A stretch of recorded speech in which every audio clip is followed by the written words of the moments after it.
Hey there. You're about to step into a world where every ping, glow, and buzz fades into the background as you tune into something deeper, something more fulfilling. You find yourself in a softly lit room. Maybe it's evening, and the golden hue of sunset filters through gauzy curtains. Each breath you take feels spacious, inviting curiosity to settle in. Somewhere behind you, a distant phone alert cues a reality check, reminding you that, yes, notifications await, but not here? Yeah, not now? So, before you get comfy with your headphones, take a moment to like the podcast and subscribe, but only if it feels right. And while you're at it, share your location and local time with us. Just a simple, I'm in Lisbon, 8:15 p.m. or here in Tokyo at 10:30 a.m. Now lean back, maybe dim your screen light, and let's drift into today's journey together. You wander forward, senses stirring as if awakening from a long slumber. The hum of the world outside is muted, but not absent. You're aware of the gentle symphony of life beyond this space. You can almost taste the faint tang of possibility in the air. Your ears tune to the subtlest of sounds. A quiet breath, the distant rustle of pages turning, the comforting thump of your own heartbeat. This is the terrain of deep work, not empty silence, but fertile ground for focus. As you settle into your seat, you notice how easily your mind wants to flit away to the unread email blinking on your phone, to the next item on your to-do list, to that lingering worry about tomorrow. That impulse is natural, and it speaks to the power of dopamine, that spark of chemical reward that anchors us to fleeting pleasures. Some argue that dopamine is only a villain, a trickster luring us into distraction, but the debate continues whether we can harness its energy rather than be enslaved by it. In this first chapter, you begin by drinking in the space around you. You allow your body to relax, for your mind to slow. You recognize that every detail, the soft cushion beneath you, the faint perfume of a candle, serves as an anchor, pulling you back whenever the urge to wander arises. In doing so, you train your brain to notice the difference between the dull ache of boredom and the charged potential of stillness. You feel a slight resistance as your thoughts attempt an escape, that tug toward instant gratification.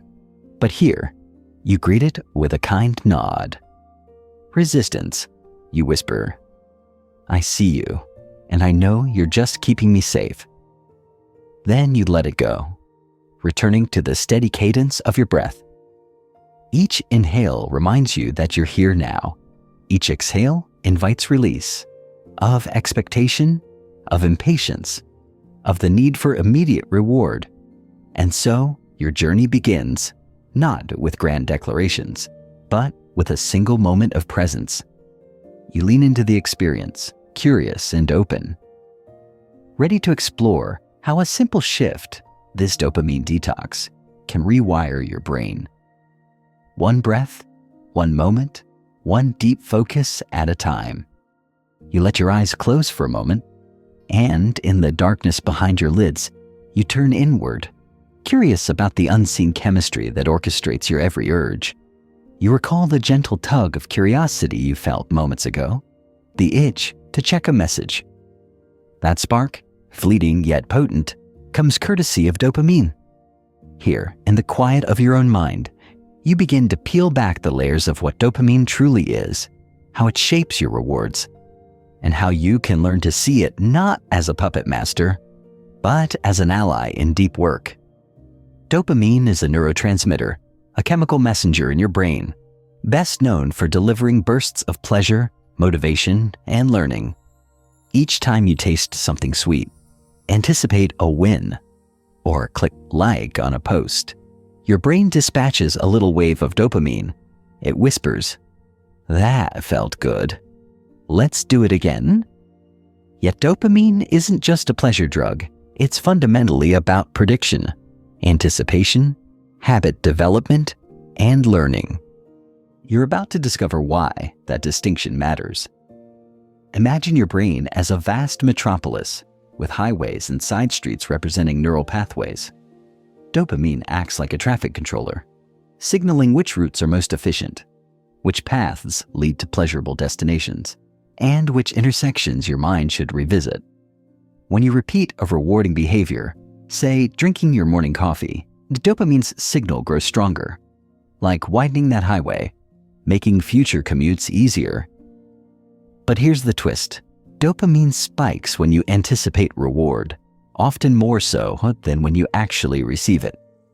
Think about the last time you looked forward to an email reply or a weekend break. Your brain lit up in expectation, fueling motivation to act.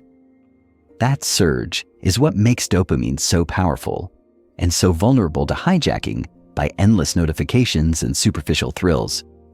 Many researchers debate whether dopamine is truly the pleasure molecule, or rather the motivation molecule, a substance that drives you to seek out rewards rather than merely savor them. A lively debate indeed. In the context of deep work, this anticipatory quality of dopamine is a golden key. When you set clear milestones for a creative project or break a complex task into small steps, you create a series of anticipatory rewards, each one producing a gentle dopamine flush that keeps you motivated. Instead of chasing the next distraction, you learn to harness dopamine's power, directing it toward meaningful progress. Pause and sense into that idea. You're not eliminating dopamine, you're redirecting it. You're retraining your brain's reward circuitry, choosing long-term satisfaction from focused effort over fleeting digital hits. This chapter guides you through the science behind dopamine's role in motivation, habit formation, and learning, so you can reclaim control of your attention. To understand dopamine's nuance, you explore the concept of reward prediction error, RPE. Your brain constantly makes predictions. If I open this app, I'll find something interesting. When reality exceeds expectation, a surprising like, a message from an old friend, dopamine neurons fire intensely, signaling better than expected. Conversely, if the anticipated reward doesn't materialize, dopamine levels dip, nudging you to adjust your future behavior. Maybe check a different app next time. This dynamic process, prediction, outcome, adjustment, underlies every learning experience you have. It's how you master a new skill, adapt to changing environments, and refine your goals. In deep work, you leverage this by crafting clear, but achievable mini goals. Each time you complete one, your brain registers a positive RPE, reinforcing the neural pathways associated with focused work. So, you decide to write 100 words, solve a puzzle piece, or outline a section. The moment you hit each tiny target, you give your brain a clear signal. You nailed it. Dopamine rewards you for progress, and you lean into that momentum, gently guided forward. Next, you examine how dopamine cements habits. A habit loop consists of cue, routine, and reward. Let's say your cue is sitting at your desk, your routine is opening a distracting tab, and your reward is a quick dopamine hit. Over time, that loop becomes automatic. You barely think before reaching for temptation. To rewrite this loop, you swap the routine. When you sit at your desk, cue or hit, you initiate a focused breathing exercise or review your deep work goal in a new routine. And then you begin the work. Reward, dopamine from anticipatory focus. By consistently pairing the cue with a new behavior and a clear mental reward, you strengthen the neural pathway for deep work while weakening the old distraction loop. Prediction error plays here as well. If you sit down expecting to scroll, but instead experience the gentle satisfaction of a focused start, your brain registers a surprising, positive outcome, boosting dopamine and reinforcing the new habit. Beyond motivation, dopamine underpins your capacity to learn. In educational neuroscience, researchers have found that spikes in dopamine enhance synaptic plasticity, the ability of your neurons to form new connections. When you're curious or solving a challenging problem, dopamine release heightens your focus and accelerates learning. It's as if dopamine shines a spotlight on new information, making it stick more firmly. You begin to pair this knowledge with practice. During a deep work session, you tackle a concept that's just beyond your current grasp. The mental stretch triggers dopamine, which in turn solidifies the new neural connections. Over time, your capacity for complex problem-solving expands, and the brain's reward system starts craving the challenge itself. Here, you confront the stark contrast between instant and delayed rewards. Instant rewards, likes, pings, video clips, trigger quick but shallow dopamine surges. They train your brain to seek high-frequency, low-value stimuli. Delayed rewards, completing a chapter, crafting a code module, mastering an instrument, yield dopamine more gradually, but with deeper, enduring satisfaction. Your task is to recalibrate the reward system, starve the instant gratification pathways, while nourishing the delayed gratification ones. Practically, you might block distracting sites for focused intervals, then reward yourself with a short break after a solid work sprint. This pattern shifts the balance, making the slow-burn rewards of deep work more enticing than the quick flickers of distraction. Now, you begin mapping your personal dopamine landscape. You jot down moments when you feel compelled to check your phone, browse social media, or grab a snack. Each note reveals a habitual dopamine trigger. Then you list activities that genuinely energize you. A stretch break, a brisk walk, listening to a favorite track, or making tangible progress on a passion project. With this map, you replace each habitual trigger with an intentional alternative, one that aligns with deep work. Sitting down becomes a signal to meditate for a minute. Replacing the urge to scroll with a calm reset, a rising moment of boredom transforms into a prompt for a short, creative exercise. Gradually, your dopamine landscape shifts, favoring meaningful engagement over mindless distraction. You also learn the importance of balance. Too much stimulation leaves your system desensitized. Too little can lead to apathy. The goal isn't dopamine famine, it's a regulated diet. You schedule dopamine treats in the form of short, intentional breaks, perhaps a chat with a friend or a quick walk, ensuring these rewards remain special rather than routine background noise. On the flip side, you embrace dopamine fasts, periods when you avoid high-intensity stimuli. A 90-minute deep work block without phone access becomes a dopamine fast that amplifies the reward of returning to your curated list of restorative breaks. Some argue that dopamine detoxes are too extreme, risking emotional blunting or joylessness. Others contend that without drastic measures, you'll remain trapped in distraction. You hold both perspectives lightly, recognizing that individual needs vary. Your approach becomes one of mindful experimentation.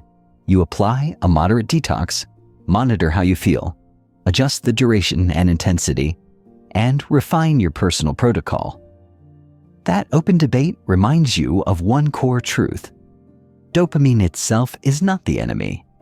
Misuse of reward pathways is. Your job is to become an informed architect of your own neurochemistry. As the chapter closes, you feel a subtle shift. You've laid the conceptual groundwork, dopamine's predictive power, the reward prediction error, habit loops, learning enhancement, and the spectrum from instant to delayed reward. You understand how your brain's highways can be widened toward shallow distractions or rerouted toward deep, meaningful work. You inhale deeply, acknowledging the possibilities. You exhale, closing the loop on the old narrative of impulsive urges. Now, you stand ready for the next step, defining the very essence of deep work, its demands, and its transformative promise. You carry forward the subtle resolve you cultivated in the last chapter. inhaling the stillness that arises when you're no longer pulled by every digital tug. Now you step into the concept of deep work, that rare zone of undistracted focus where your fullest cognitive capacities awaken. You don't announce deep work with fanfare. Instead, you slip into it like submerging into calm water. There's a moment of adjustment, then fluid buoyancy. Today, you'll understand what deep work is, why it matters, and how to invite it into your life as an intentional practice. Deep work. That phrase holds more weight than a million superficial pings. It's the ability to focus without distraction on a cognitively demanding task. Feel the weight of that definition. No compartmentalizing attention between emails. No half-hearted scrolling in the background. No fragmented thoughts chasing you down the rabbit hole. Deep work is the opposite of multitasking. It's single tasking amplified by presence and purpose. Imagine you're writing a complex report, crafting a piece of code, composing a song, or solving a knotty problem. In shallow work, you flip between tasks, responding to the next alert, interrupting yourself mid-thought. Your brain never settles. It's like a restless puppy, darting from one scent to another. Deep work, on the other hand, feels more like a sea turtle gliding underwater, slow, deliberate, and powerful. You sense each stroke of effort, yet progress comes effortlessly because you're aligned with your highest faculties. Advertisement, no.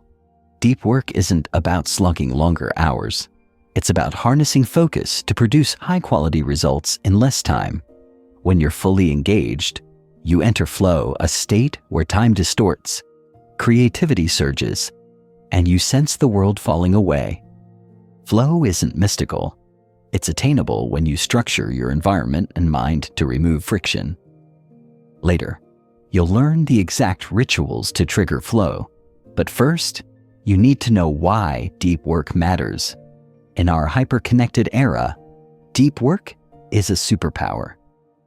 Cal Newport, who popularized the term, argues that deep work generates value, both economic and personal. The ability to learn complex information quickly and produce at an elite level is rare, precisely because most people settle for distraction. You, however, aren't most people. By cultivating deep work, you gain a competitive edge in any domain, and you reclaim deep satisfaction because you're doing meaningful work, not merely reacting to inbox pressures. Take the case of two writers. One churns out 10 short, unfocused blog posts a week, always interrupted. The other commits to 2 deep sessions, crafting 2 long-form, research-based essays. Which work will stand out? Which will yield enduring impact? Which will leave the author enriched and proud? Undoubtedly, the latter. Deep work aligns effort with significance, less quantity, more quality. Beyond output, deep work rewires your brain. Neuroplasticity thrives on challenge. Each time you concentrate intensely, your neural pathways strengthen, and you become capable of deeper focus in future sessions. This cumulative effect turns your mind into a powerhouse, one that can tackle ever more complex tasks without succumbing to distraction. You pause to consider your own activities. What qualifies as shallow work? It's tasks you do while distracted, checking email, skim reading articles, copying and pasting data, minor administrative chores. Though necessary at times, shallow work rarely produces significant value. It feels busy, but busy is not the same as productive. Deep work tasks, by contrast, demand mental muscle. Writing original content, learning new frameworks, strategic problem solving, planning novel initiatives. These are the tasks that advance your long-term goals and stretch your capabilities. They are often uncomfortable because they require concentration and a willingness to confront difficulty. But discomfort signals growth. It's the sweet spot where learning happens. How do you transition from habitual shallow busyness to deliberate, deep engagement? You carve out dedicated, deep work blocks. Picture your calendar like a battlefield. You mark off hours that no one else can invade. Appointments with your highest self. These blocks become sacred. Incoming notifications are silenced. Your phone stays in another room, and you settle into a work-friendly posture. You might use noise-canceling headphones, a preferred focus playlist, or ambient soundscapes.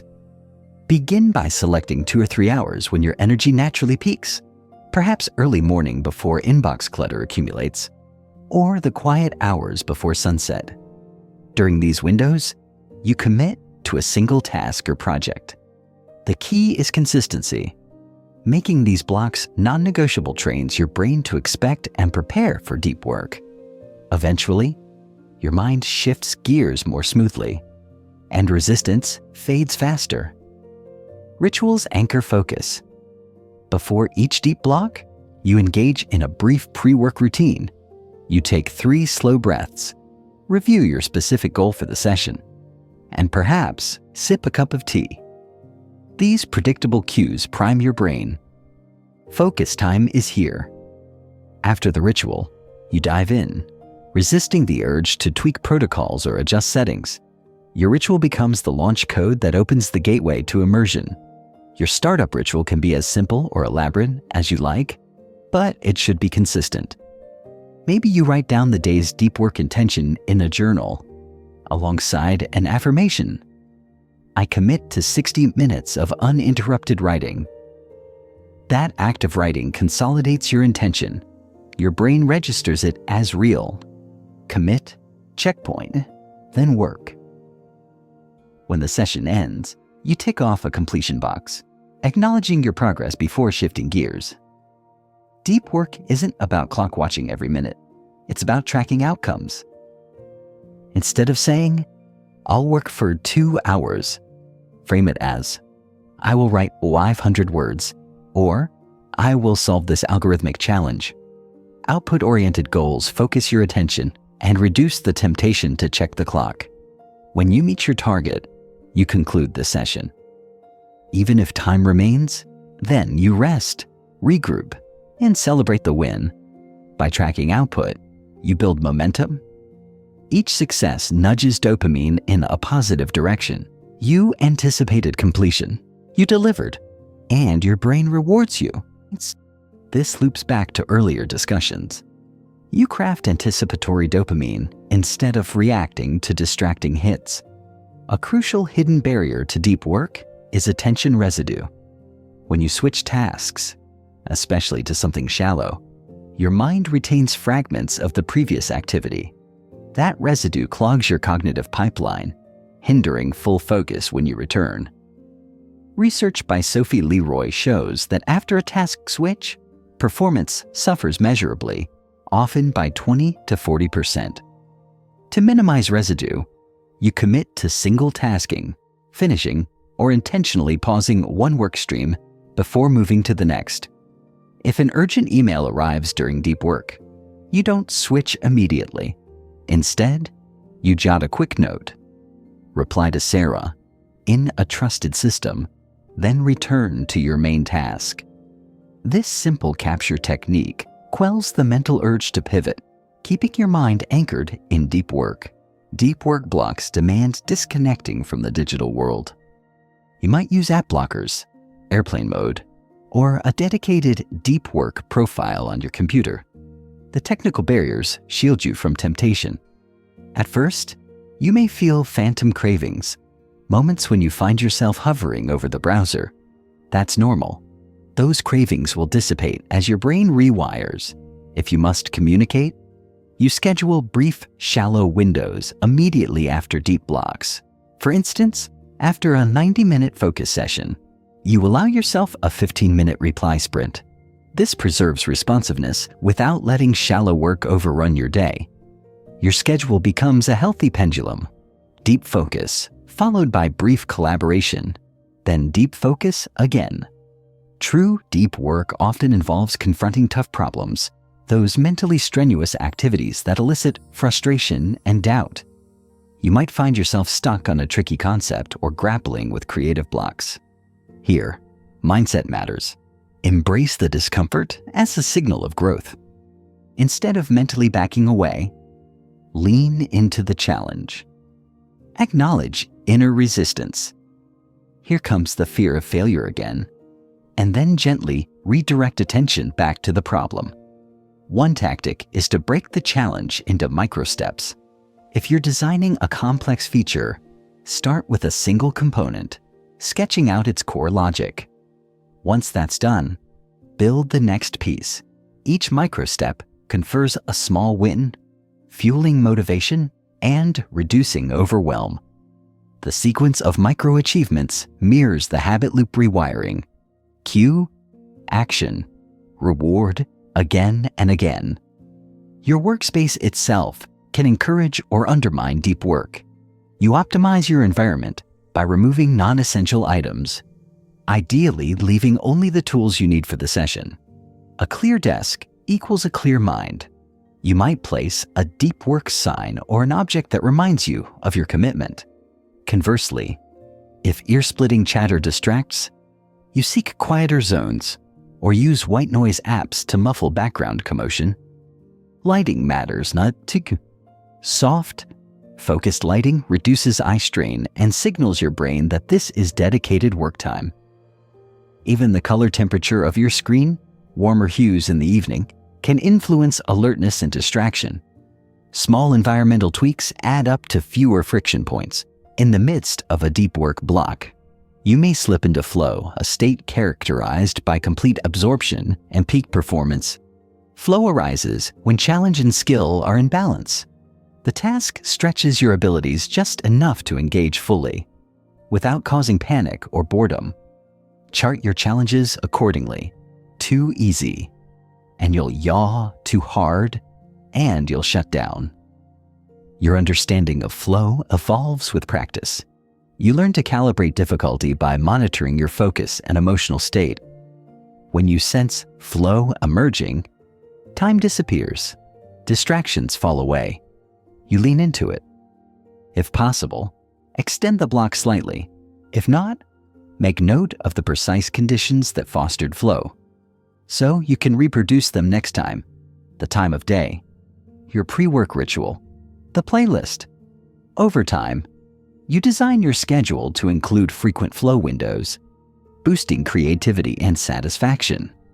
To maintain momentum, you adopt simple metrics: deep work hours per week, number of completed tasks, or measure of focus quality, EOED,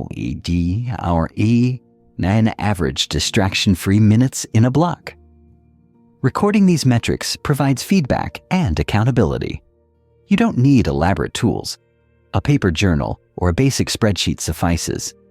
At the end of each week, you review your metrics, celebrate progress, and identify patterns. For instance, Fridays may yield shorter deep sessions due to accumulated fatigue, signaling a need for midweek rest or lighter tasks. Deep work is often portrayed as solitary, but collaboration can coexist. You can schedule paired deep work sessions, 2 people working silently side by side on individual tasks, breaking only for mutual check-ins. Or you hold deep work retreats, brief remote days where your team commits to focused blocks, sharing only essential updates afterward. These practices cultivate a collective culture of focus, reducing peer pressure to respond instantly and reinforcing deep norms. Finally, deep work isn't a weekend experiment. It's a lifestyle orientation.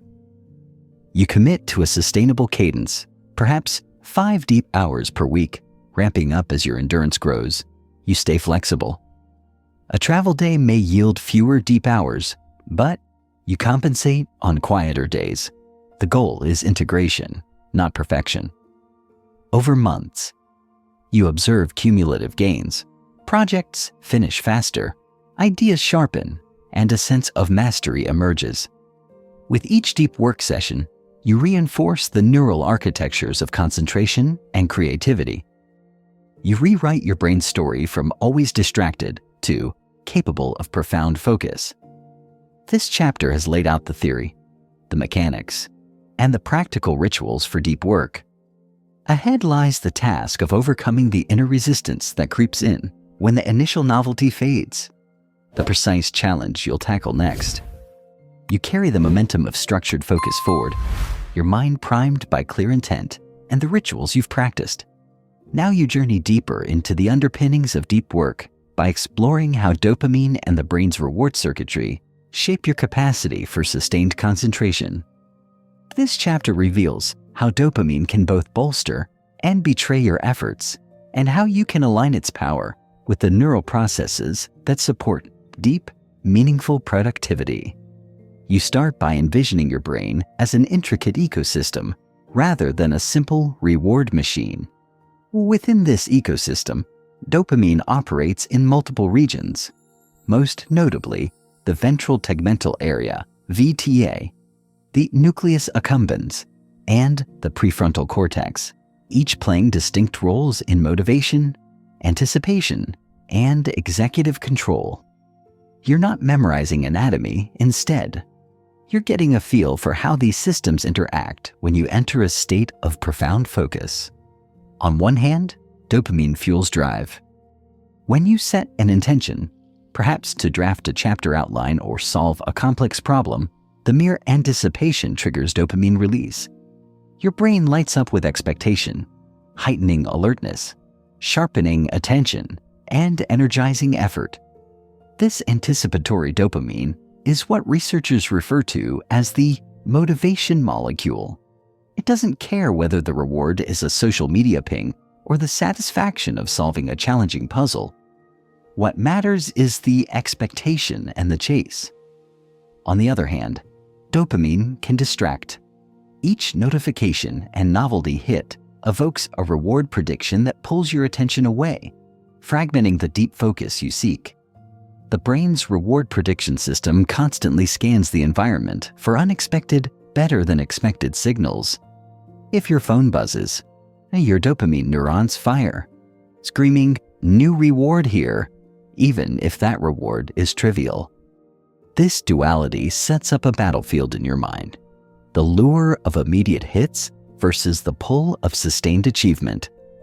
You then turn your awareness to the prefrontal cortex, PFC, your brain's command center for planning, decision-making, and self-control.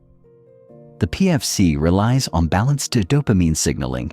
Too little dopamine, and you feel apathetic. Tasks seem pointless. Too much, and your thinking becomes erratic. Distractions win. Your goal is to cultivate optimal dopamine tone in the PFC, supporting clear, regulated attention without under or overstimulation. During deep work, you strengthen PFC activity by minimizing distractions that provoke erratic dopamine bursts. Each uninterrupted focus session trains your PFC dopamine circuits, improving your capacity to resist temptation and sustain mental effort. Over time, the PFC becomes more resilient, enabling longer deep work sessions with fewer intrusive thoughts. Beneath your conscious command, the basal ganglia play a crucial role in habit formation. Dopamine release here encodes habit strength, making repeated behaviors more automatic. When you consistently practice deep work rituals, sitting down, launching your focus playlist, reviewing your goal, dopamine trains your basal ganglia to recognize these cues as habitual, launching deep focus without conscious struggle. This neuroplastic reinforcement transforms effortful focus into an almost effortless habit. Flow. That state of seamless immersion you tasted in Chapter 3 arises from the interplay between the brain's default mode network, DMN, and task positive network, TPN. The DMN, associated with mind-wandering and internal thought, quiets down when the TPN, the system for focused external attention, ramps up.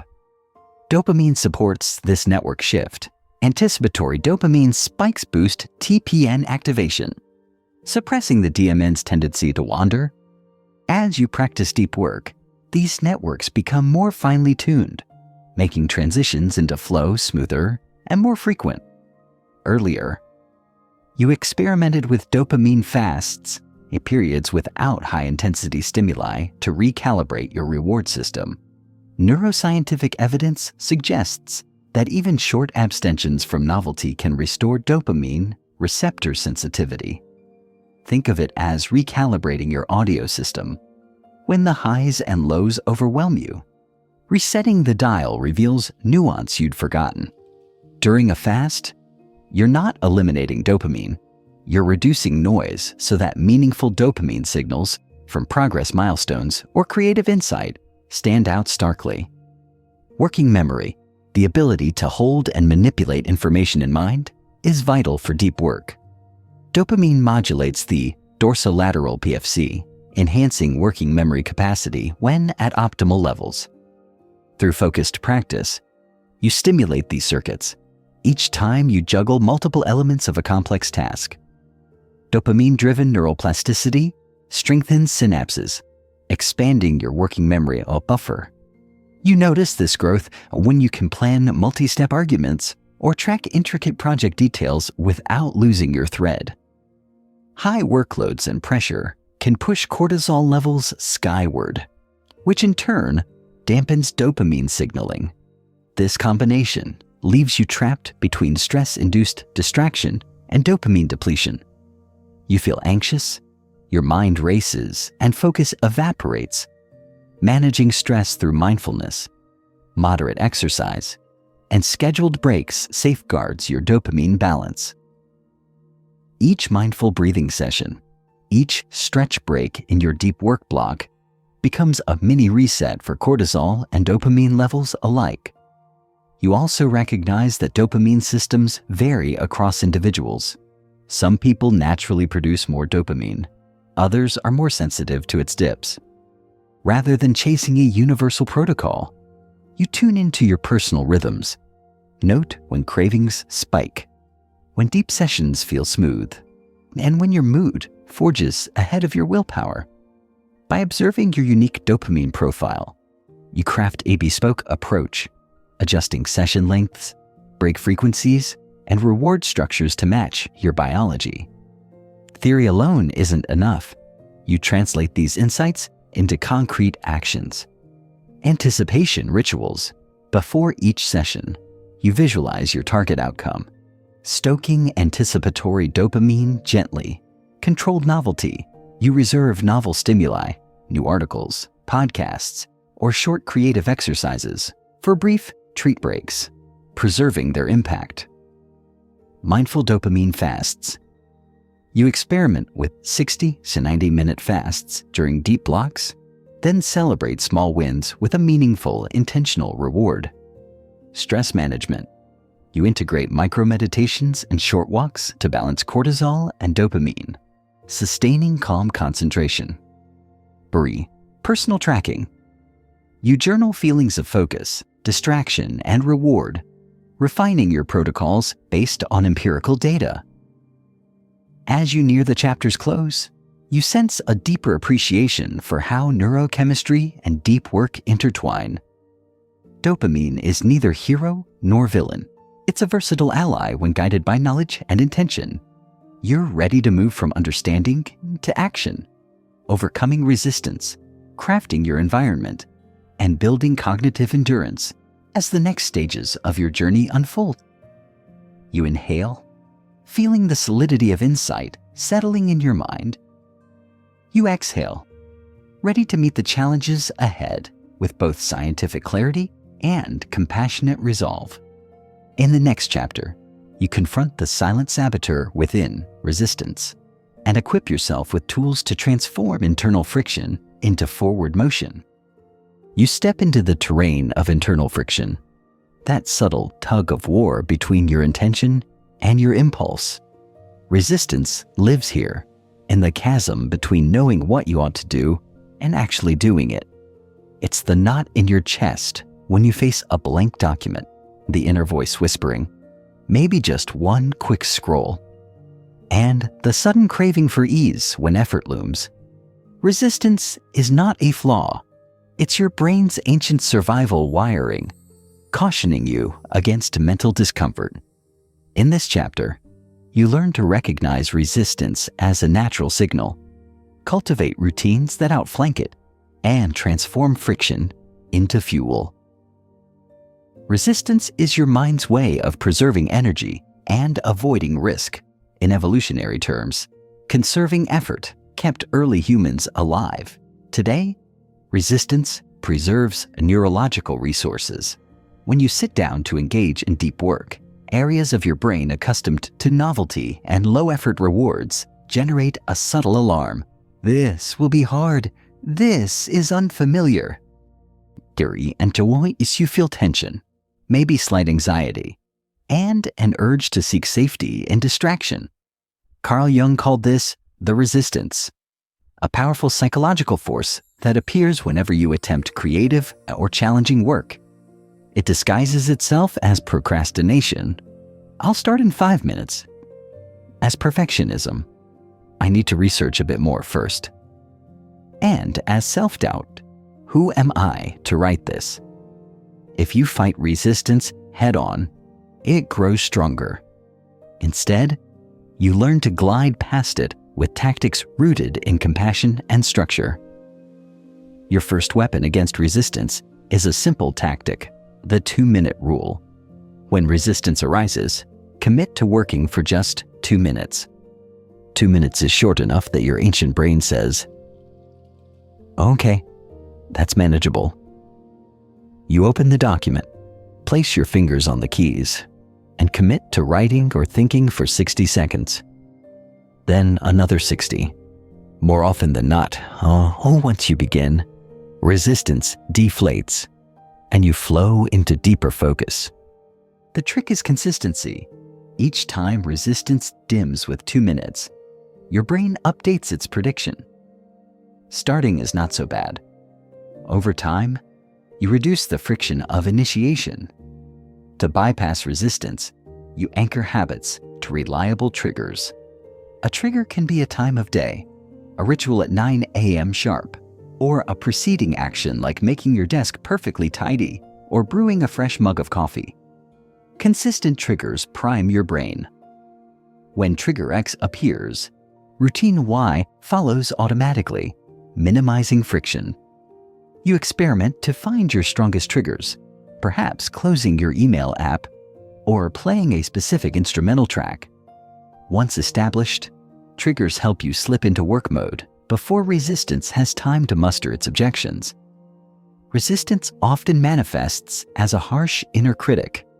You might hear, "You're lazy," "You're behind everyone else," or "This isn't good enough." Such judgments amplify tension and shut down focus. Instead, you cultivate compassionate self-talk. Whenever criticism arises, you respond, "I see you. Thank you for looking out for me." You reframe failure as a learning opportunity. Today's draft might be rough, and that's okay. It helps me improve. This kindness dissolves self-doubt, turning resistance from an opponent into a messenger, guiding you toward gentler approaches. Rituals reduce decision fatigue. Instead of asking, "Should I start now?" you follow a sequence. Sit, breathe, review goal, begin. The fewer choices your brain must make, the less it resists. You design a mini ceremony, lighting a candle, arranging pens, setting a timer that signals, "Deep work starts now." Over weeks, the ritual becomes embedded, and your mind accepts deep work as the default response. Sometimes, resistance thrives on environmental friction. A cluttered desk whispers distraction, while an ergonomic chair and minimal decor whisper focus. You audit your workspace, removing visible stressors, bills, a half-read books, excess devices, and adding supportive elements, a plant for calm, a water bottle for nourishment, a clean notebook as a visual cue. By sculpting a sanctuary for concentration, you starve resistance of convenient escape routes. Another tactic is scheduling's free-form deep sessions without lofty goals. Instead of write 3 pages, You block a time and label it Open Creativity. This caveat relieves performance pressure at the outset. When the time arrives, you enter without expectation, inviting exploration rather than demanding perfect output. Often, exploratory sessions yield breakthroughs, and you find yourself engrossed, proof that less rigid goals can soften resistance's edge. Dopamine doesn't just reward completion, it also salutes bold beginnings. Each time you conquer the urge to delay, celebrate that small win. Stretch, smile, whisper, "Well done." These micro rewards reinforce the courage to start. You might track each initiation in a streak calendar, a star for each day you begin on time. The visual streak sparks anticipation, anticipatory dopamine, compelling you to maintain the pattern. When resistance becomes a barrier mid-session, your focus wanes and frustration mounts, you schedule a mindful break. Stand, stretch, or walk quietly for 2 minutes, paying full attention to sensation. These micro-recoveries reset your mental state, dissipating pressure without dragging you into distraction. After the break, you return refreshed, often bypassing the slump that once felt insurmountable. Resistance really signals discomfort, cognitive or emotional unease. You learn to invite discomfort as a precursor to growth. When you feel tension in your shoulders or a churning in your gut, you name it aloud. "Hello, discomfort. I'm glad you're here." You visualize it as a sea swell, powerful but temporary. This practice shifts the narrative. Discomfort becomes a signpost pointing toward valuable work, not a stop sign demanding retreat. Isolation can amplify resistance. You partner with a deep work buddy or join a focus group. Shared commitments and periodic check-ins foster accountability. Knowing someone else awaits a report on your progress heightens responsibility. You schedule mutual deep sessions, silently working together via video call, transforming solo effort into collective resolve. Resistance struggles when community support holds it at bay. Perfectionism and resistance are close allies. You break the loop by committing to good enough. Draft rough sections, placeholder text, and then refine later in a dedicated editing block. This separation between creation and polish halves resistance. Knowing you'll revise grants freedom to begin. You honor imperfection as the fast lane to progress, trusting that iterative improvement outpaces paralysis. Every habit you establish against resistance gains strength when paired with existing routines. You stack habits, linking deep work to morning coffee or post-lunch stretches. This leverages your brain's existing patterns, minimizing resistance at the new habit's interface. Over time, the stacked routine integrates seamlessly. Coffee brewing triggers breathwork. Breathwork triggers focus. Focus flows naturally. Chronic fatigue weakens your resistance muscle. Ironically, the more exhausted you are, the more resistance flares. You guard sleep, relaxation, and periodic vacations as deep work enablers. On rest days, you engage in playful, low-demand activities, art, hiking, music, allowing your brain to recover. This replenishment primes your neural circuits, lowering the barrier to re-enter deep work refreshed. Momentum outpaces resistance. You aim for small, consistent wins. Drafting a paragraph, solving an equation, sketching an outline. Each micro step propels you forward, and the sense of progress fuels continued effort. You visualize the compound effect, week by week. These micro wins accumulate into a body of work that feels inevitable, not forced. Finally, you realize resistance is a mirror reflecting your commitments. When resistance hits hardest, it points to areas where growth is most needed. Embrace it as feedback. The project you avoid may be the one you need most. Approach resistance with curiosity. What is it teaching you about your priorities, fears, and values? By reframing resistance from enemy to teacher, you transform friction into wisdom. As the chapter closes, you stand at the threshold of newfound agency. You see that resistance isn't an immutable barrier, but a dynamic process you can navigate with compassion, structure, and creativity. Ahead lies the task of designing an environment that supports these internal victories, a sanctuary where deep work thrives and resistance finds no purchase. You step inside your carefully prepared sanctuary, the physical and digital realm you've designed to champion deep work. In this space, every element, from lighting and ergonomics to software settings, serves a singular purpose: to minimize friction and magnify focus. Here, the environment isn't incidental, it's an active ally. In this chapter, you learn to sculpt your surroundings, both tangible and virtual, so that distraction finds no foothold and concentration flows uninterrupted. Your workspace is more than a desk and chair. It's a psychological cue, just as Pavlov's dogs salivated at a bell. Your mind learns to associate specific environments with particular mental states. When your physical space is reserved solely for focused effort, your brain begins to shift into deep work mode the moment you enter. Conversely, a cluttered, multi-purpose area trains your mind to multitask and remain alert to interruption. You recall times when you tried deep work at the kitchen table, only to be enticed by the half-finished snack or the nearby television. Those innocent distractions accumulate, fracturing attention. By contrast, in a designated workspace, clear surface, minimal decor, essential tools only, your environment whispers, "Focus now." Begin by removing non-essential items. Items you don't use for work belong elsewhere. Bills, knickknacks, half-read books. You keep only what supports the immediate task: a laptop, a notebook, a pen, perhaps a plant for calm. This minimalism reduces visual noise, allowing your eyes and mind to settle on the work itself. You arrange your tools with intention. Your mouse and keyboard lie comfortably within reach. Your monitor is at eye level. A water bottle stands at your side, a healthy cue to hydrate. These small ergonomic details remove micro-frictions, less reaching, fewer interruptions, more uninterrupted hours. Lighting plays a pivotal role in alertness and mood.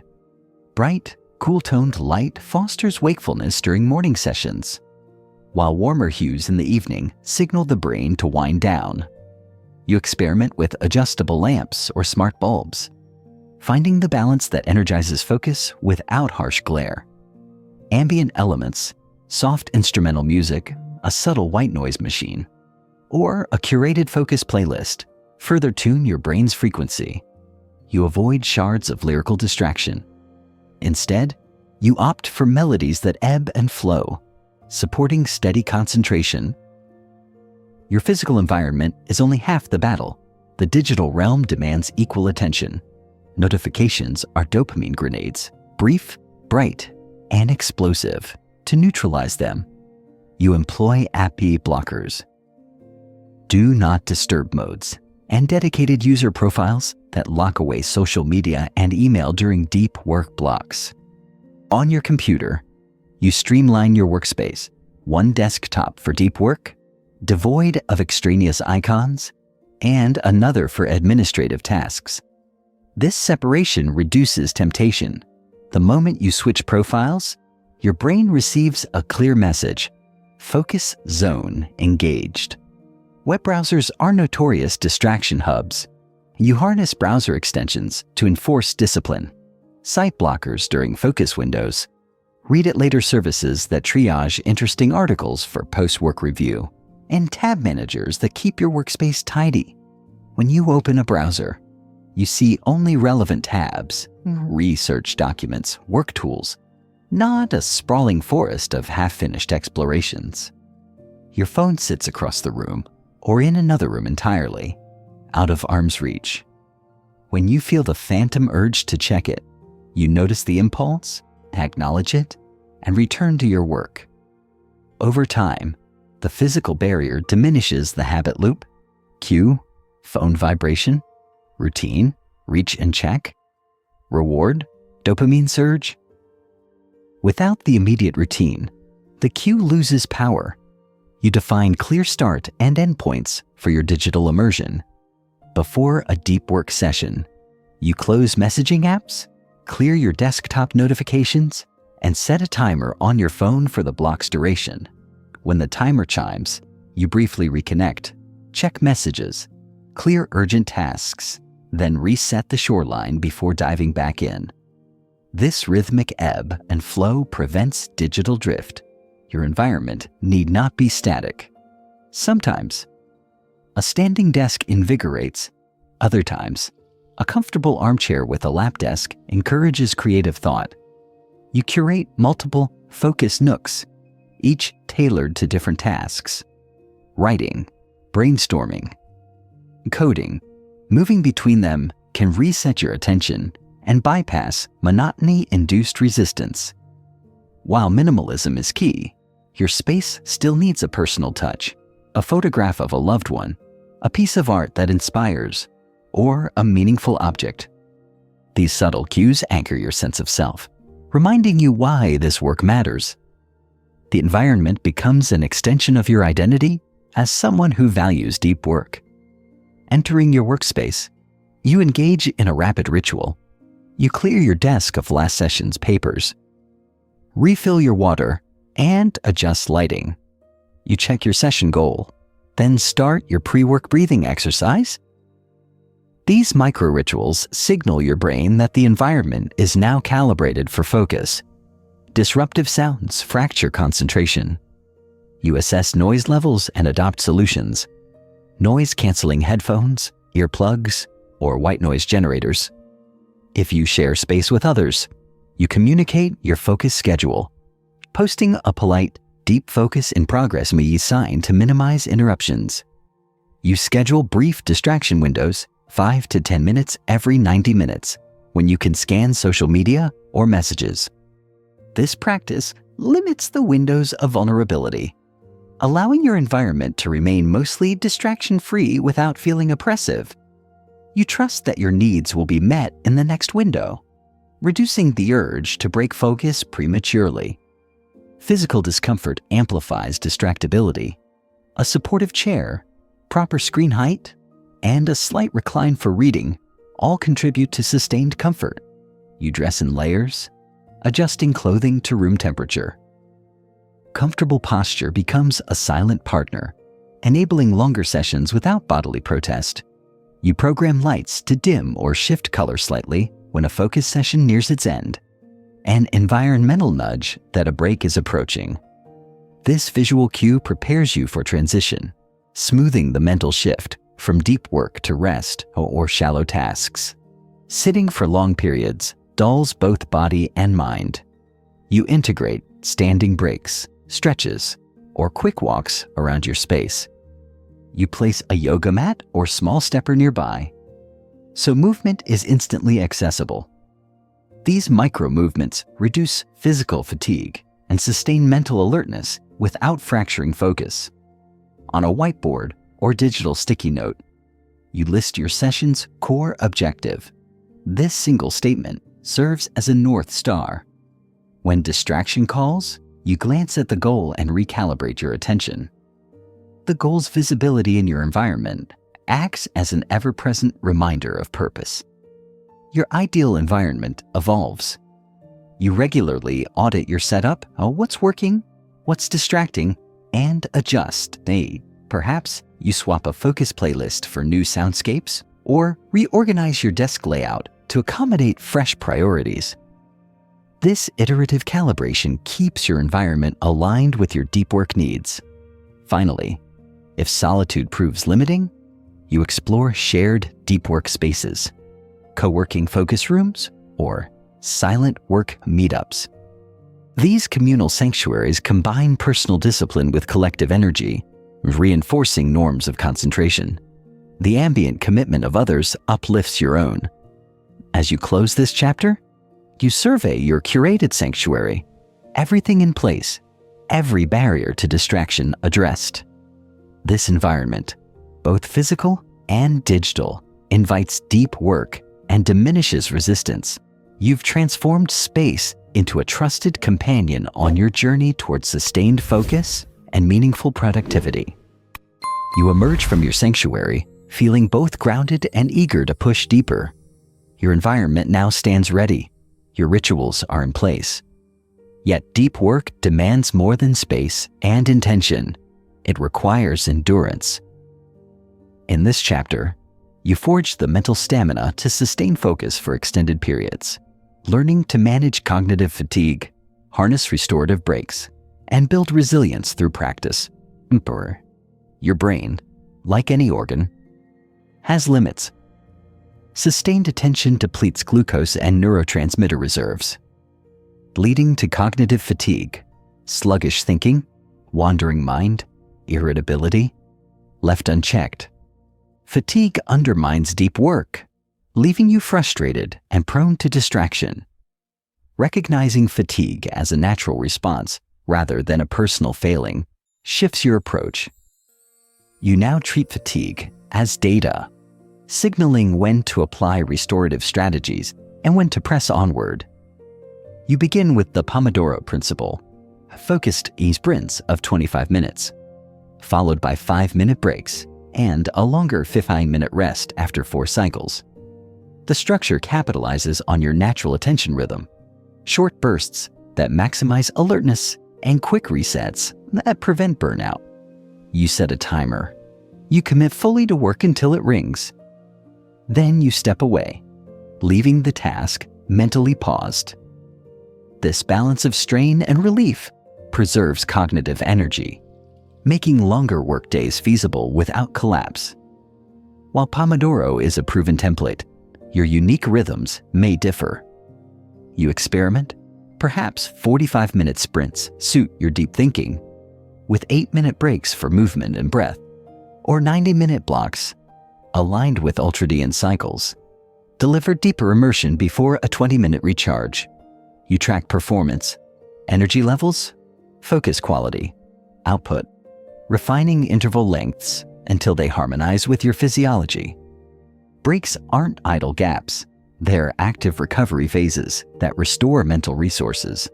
You avoid defaulting to social media during breaks. Those dopamine grabs only exacerbate fatigue. Instead, you choose activities that gently engage your body and mind without heavy cognitive load. Stretching, walking outdoors, brief meditation, or simply gazing out a window. These micro-practices replenish attention reservoirs, preparing you for the next sprint. You integrate mindfulness micro-practices between intervals. A simple breath-focused minute, eyes closed, attention on inhalation and exhalation, resets neural circuits associated with focus and emotional regulation.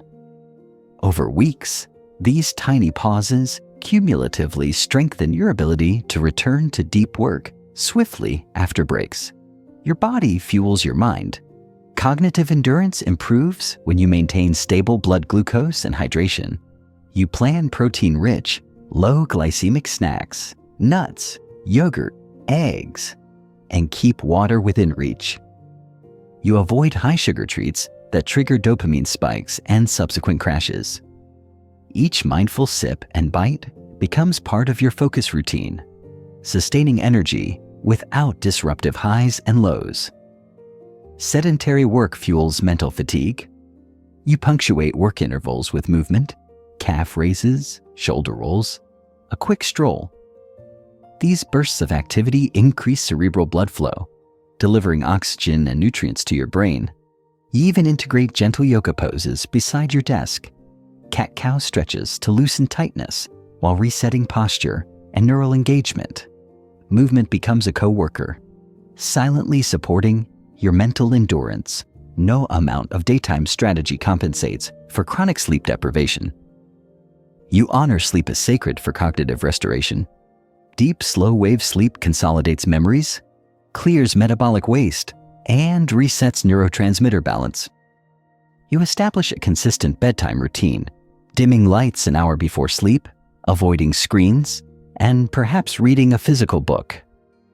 You guard your sleep window fiercely, recognizing that without it, deep work becomes impossible. Caffeine can amplify focus if used strategically. You reserve it for mornings or early afternoon, avoiding late-day consumption that disrupts sleep. You experiment with timing. A moderate dose, 20 minutes before a deep sprint, heightens alertness, but you carefully avoid dependency. Occasionally, you take caffeine-free days, letting your system recalibrate and preventing tolerance. Endurance depends on mindset. You adopt a growth mindset, believing your focus capacity can improve with practice. When fatigue signals emerge, you reframe them as opportunities to strengthen attention. Each completed sprint becomes evidence of your growth, reinforcing your belief that endurance is expandable, not fixed. Borrowing from physical training, you apply progressive overload to your mental workouts. You gradually extend your deep work blocks by small increments, 5 extra minutes every week, perhaps, allowing your brain to adapt. You track this progression carefully, ensuring increases coincide with sustainable performance, not collapse. Over months, deep sessions that once felt impossible become achievable. You share your endurance goals with a friend or accountability group. Knowing someone else recognizes your commitment increases motivation during tough sprints. You exchange weekly summaries, number of sprints, insights gained, obstacles overcome. This community check-in fosters collective resilience and prevents isolation during challenging stretches. Sustainable endurance requires celebration. You mark milestones, complete a 5-hour deep work day, finish a significant project segment with genuine recognition. Perhaps you enjoy a favorite healthy treat, take a half day off, or spend time on a loved activity. These celebrations reinforce your brain's reward circuitry, connecting endurance achievements with positive emotion. Progress isn't linear. You encounter plateaus and slumps, days when focus falters despite your best practices. Instead of self-blame, you diagnose: was sleep disrupted? Breaks too passive? Goals too vague? You adjust variables, experiment with new micro-practices, and remind yourself that plateaus are natural signposts of deeper adaptation. To maintain consistency, you set automated prompts, calendar alerts, or focus apps that remind you to start sprints, take breaks, or log progress. These external cues replace willpower, ensuring endurance rituals occur even when motivation dips. Cognitive endurance is not a side project, it's woven into your daily life. From breakfast choices to bedtime rituals, from standing desk breaks to milestone celebrations, every element aligns to support sustained focus. You've learned to respect your brain's rhythms, nourish its needs, and challenge its limits judiciously. Endurance is the bridge between technique and transformation. You've built stamina, managed fatigue, and cultivated habits that sustain deep work. Now you're ready to channel this endurance into rewiring your brain's reward pathways, shifting from reactive distraction to proactive focus. Ahead, you'll embark on structured dopamine detox practices that will cement your deep work habit, making profound concentration an automatic, lasting state. You've built the stamina to sit longer, resist distraction, and welcome mental strain. Now you embark on the ultimate transformation, rewiring your brain's reward circuitry so that deep work itself becomes the most compelling draw. Through intentional dopamine detox practices, you'll reshape neural pathways, turning disciplined effort into an intrinsic craving. What follows is a meticulous exploration of neuroplasticity, habit stacking, and the alchemy of desire. Your brain is not fixed. It's malleable, sculpted by experience. Neuroplasticity means new synapses form, and unused ones fade through synaptic pruning. With each deep work session, you carve lasting grooves into your neural landscape, strengthening the circuits that support focus. Imagine your brain as a block of marble.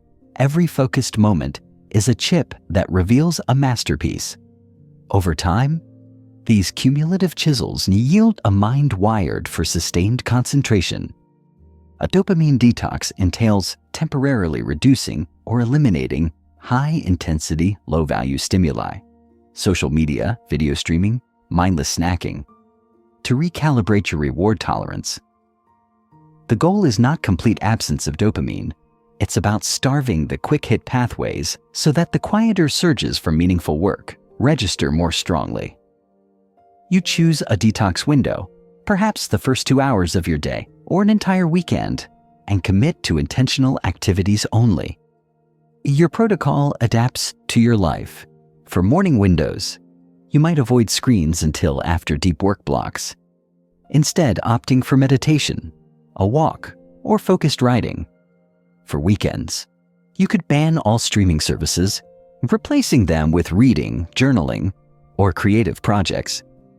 You test durations, 60 minutes, 90 minutes, half a day, and observe how your cravings evolve. At first, the detox feels strange. You notice emptiness when your usual quick fix cues arise, a phantom itch to scroll surfaces. You greet these sensations. Hello, craving. Thank you for your message. Then you redirect attention to creative work or simply sit in natural thought. This mindful redirection, rather than suppression, builds new associations. Discomfort leads not to distraction, but to deliberate focus. You leverage habit stacking to cement the detox's benefits. After your morning coffee, you sit for a 10-minute journaling session instead of checking your phone. Post-lunch, you take a silent walk rather than browsing feeds. These anchored swaps replace old loops with new, higher-value iterations, gradually reinforcing dopamine pathways linked to productive rituals. By contrasting dopamine lows with subsequent highs from deep work, you amplify the reward signal. When you re-engage with your creative task after a detox, the relief and satisfaction are palpable, a spike in dopamine that registers deeply. Over repeated cycles, your brain learns that deep work following a period of low-intensity stimulation yields the highest reward. To fine-tune rewiring, you track cravings and subsequent satisfaction. In a simple log, note each craving event, time, trigger, intensity, and then record how you responded and how satisfying the alternative activity felt. This data-guided approach reveals patterns and supports personalized tweaks. Perhaps a midday detox suits you better, or shorter interval produces stronger contrast. End-of-day reflection solidifies learning. You review successes and struggles, acknowledging moments when deep work felt magnetic. You celebrate the contrast between old habits and new joys. This reflective ritual triggers dopamine, reinforcing the day's wins and deepening commitment to the rewiring process. As adaptation occurs, you intensify protocols, extending detox windows, adding new exclusion categories, me, she, the news sites, or incorporating digital Sabbaths.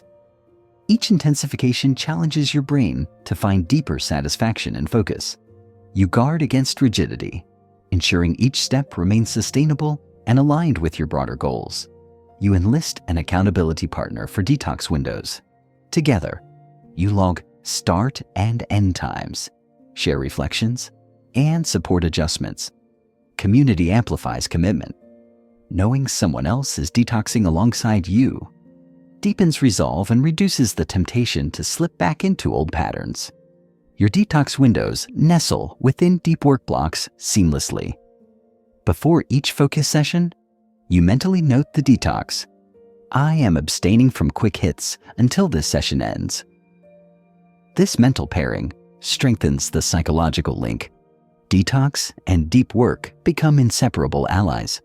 Over time, your mind anticipates deep work as the prime source of reward, eclipsing the allure of shallow stimuli. After weeks of consistent practice, You notice neurological shifts. The urge to check your phone diminishes in intensity. Boredom becomes a signal for creative thought. Immersive focus feels more effortless. You recognize these milestones. While rigorous detox yield fast gains, absolute rigidity can backfire. You adopt a principle of structured flexibility. Core detox windows remain non-negotiable, while other times you enjoy balanced leisure. This equilibrium prevents cynicism or burnout, ensuring the rewiring process remains joyful and sustainable. Ultimately, the detox evolves into default brain function. You reach a point where meaningful work feels more rewarding than mindless scrolling, even outside structured blocks. Your dopamine system now prioritizes deep engagement, making focus the path of least resistance. With your reward circuitry rewired, you stand poised to reclaim your time and build a life anchored in deep work. The next chapter guides you through scheduling, time perception recalibration, and crafting containers that honor this transformed brain, a brain tuned for profound focus and purposeful achievement. You awaken each morning to a world that demands your attention, a cascade of pings, news alerts, and the siren song of social feeds. Yet your brain, once muddled by digital noise, now hums with a sharper awareness of time's true currency. Reclaiming time isn't about squeezing more tasks into your day. It's about redesigning your relationship with each passing moment. In this chapter, you transform time from a chaotic blur into a series of intentional containers, each dedicated to deep work that honors your rewired reward system. Time blindness feels like hours slipping away unnoticed. You've sat down intending a brief check of messages, only to look up and discover 90 minutes vanished. Your brain, overstimulated by quick dopamine hits, loses track of duration. This cognitive distortion stems from our modern environment. So many novel inputs hijack chronometric cues, leaving you a passenger on a runaway train. Recognizing this distortion is your first triumph. You realize that time isn't inherently slippery. It's your fractured attention that erases its passage. Imagine time as sand in an hourglass, finite grains that can never be replaced. You pour each grain deliberately, aware that once it falls, it's gone. This mental shift, from endless scroll to precious grain, reframes every choice. Before you unconsciously dive into an endless feed, you pause and ask, is this how I wish to spend my grains today? That question alone interrupts autopilot and invites intentionality. To harness your regained time awareness, you adopt the practice of time containers, deliberate blocks of hours dedicated to specific categories of work. A container can be any length: a deep 2-hour writing session, a 90-minute coding sprint, or a 40-minute creative brainstorm. Each container functions like a sealed vessel. Only the designated activity is permitted inside. Notifications remain off, tools remain prepped, and your attention stays locked on the goal. You start by mapping your ideal week. You identify 10 to 15 hours you'll commit to deep work containers. Perhaps Monday, Wednesday, and Friday mornings are sacred writing sessions. Tuesday and Thursday afternoons reserved for research or design. By visualizing these containers on your calendar, you claim those hours before they're swallowed by errands or reactive tasks. Your calendar transforms from a chaotic to-do list into a compass toward purpose. You schedule containers around your energy peaks, those windows when your brain hums with focused potential. Early risers may find dawn the golden hour. Night owls may thrive under moonlight. You experiment with timing, then lock in reliable slots. Your schedule becomes a binding agreement. If a request conflicts with a deep work container, you gently decline or propose an alternative. You honor your containers as you would a meeting with an important colleague. Each container begins with a ritual and ends with a brief transition. You close your email client, set your phone to silent, and recite a focus mantra. For the next 2 hours, my mind is here. When the timer chimes, you resist the urge to plunge into the next distraction. Instead, you close your eyes, take 3 conscious breaths, then switch contexts, reviewing shallow tasks or enjoying a restorative break. These boundaries protect the container's integrity and your cognitive energy. To deepen your sense of time, you track your container usage. A simple log, start and end times, task name, focus quality rating creates a feedback loop. You notice patterns. Perhaps focus dims after day 3 of uninterrupted containers, signaling a need for lighter sessions or creative play. Data guides adjustments, container lengths, break frequencies, or scheduling variations, so your plan stays aligned with real-world rhythms. While deep work dominates, shallow tasks require attention too. You designate low-stakes windows, shallow Sundays, for email triage, administrative chores, and social catch-up. By quarantining shallow work, you prevent it from bleeding into your high-value containers. Even shallow tasks flow better when they inhabit their own time vessels. You finish faster, with less cognitive residue. You apply the Pareto principle, 80 and 20 rule, to time containers. Which 20% of activities yield 80% of your desired outcomes? Writing first drafts, conceptual brainstorming, or client calls might fall into that top quintile. You prioritize containers for these high-leverage tasks, ensuring your prime time goes to what truly moves the needle. Lesser tasks, data entry, routine meetings, occupy the remaining 80% of allotted shallow slots. Life interrupts, and containers aren't impervious to urgent demands. You prepare for flickers of external demands with brief interruption protocols. If a pressing issue arises during a container, you capture its essence, note, caller name, urgency level, and proposed resolution time in a trusted system. Then resume deep work. Later, you allocate a shallow window for callbacks. By externalizing interruptions, you preserve focus and honor your container agreements.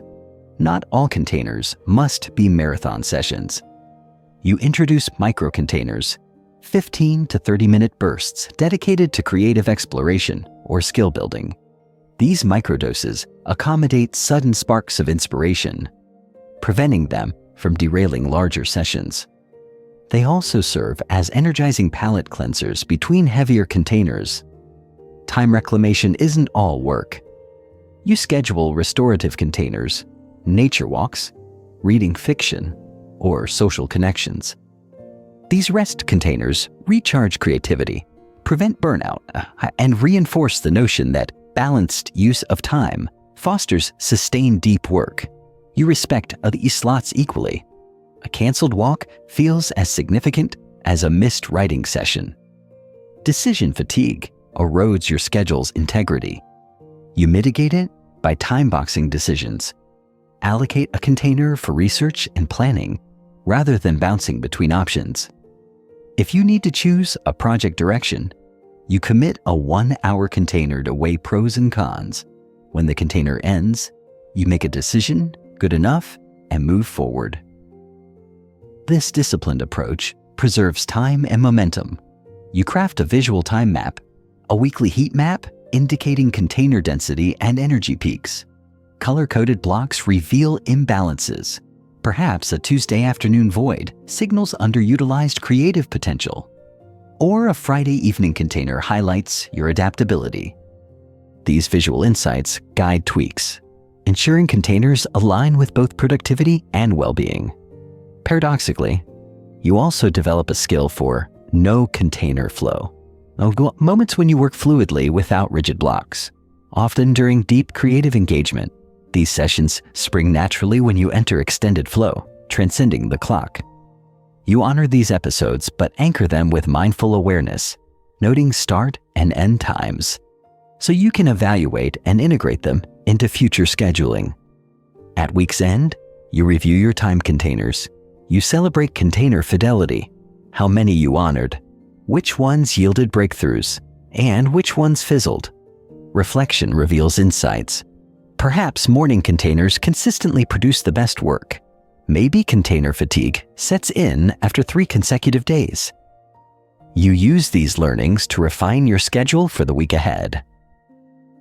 Over time, containers fade into natural rhythms.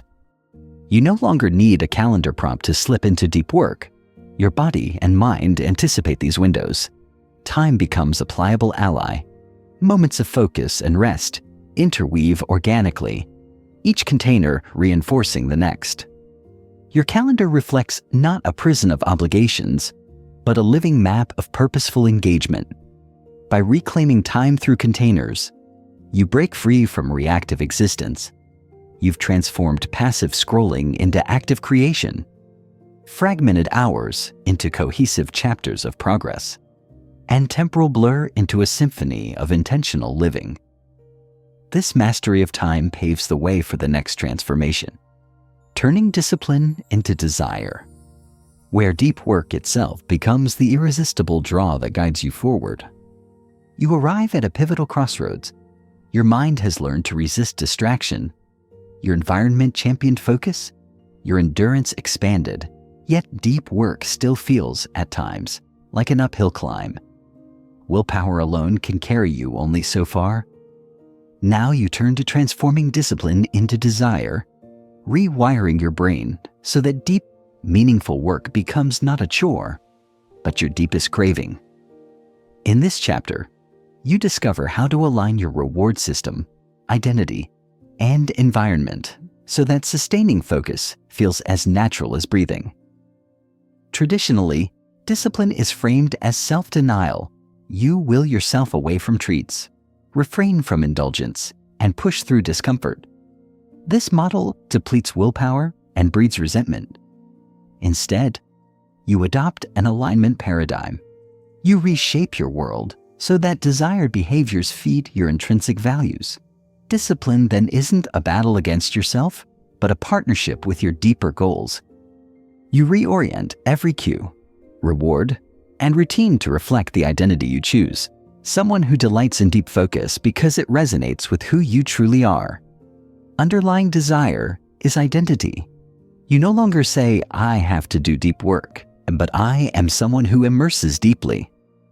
This subtle linguistic shift roots habits in self-concept rather than external obligation. You craft identity statements. I am a focused creator. I am a thoughtful problem solver, and anchor them in daily rituals. Each completed deep work session becomes evidence, reinforcing your self-image. As the loop continues, behavior and identity merge, making focus your default response. To foster desire, you embed process rewards, small enjoyable cues woven into the act of working. Instead of waiting for the end product to feel satisfaction, you celebrate each micro-achievement, the first clear paragraph you write, the moment a complex equation resolves, the flash of insight that reframes a problem. You mark these moments with tiny gestures, a subtle nod, a whispered yes, a brief stretch. Over time, your brain associates the process itself with positive emotion, craving deep work rather than dreading it. Celebration amplifies desire. You design brief, authentic celebrations after every meaningful milestone. It might be a 1-minute pause to savor progress, a victory log entry, or a quick gratitude ritual. Each celebration triggers a dopamine pulse, reinforcing the action that preceded it. You schedule these celebrations deliberately, so they become integral, not optional. Your brain learns that deep work always culminates in reward, cementing the craving.